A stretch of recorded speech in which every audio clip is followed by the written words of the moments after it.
തങ്ങളുടെ കൂടെ പഠിക്കുന്ന ഒരു സഹപാഠിയായിരുന്നിട്ട് കൂടി എന്തിനാണ് അർച്ചനയും സുഹൃത്തുക്കളും ശ്രാവണിനോട് ഇങ്ങനെ പെരുമാറുന്നത്? ഈ ബുദ്ധിമുട്ടുകൾക്കിടയിലാണ് അവന്റെ ജീവിതത്തിലേക്ക് മേഘ കടന്നു വന്നത്.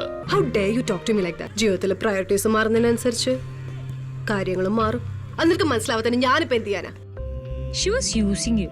She's just a gold digger. നീ അത് വിട്ടേക്ക്. എനിക്ക് അവളെ അങ്ങനെ വിട്ടുകളാൻ പറ്റില്ല രേഷ്മ.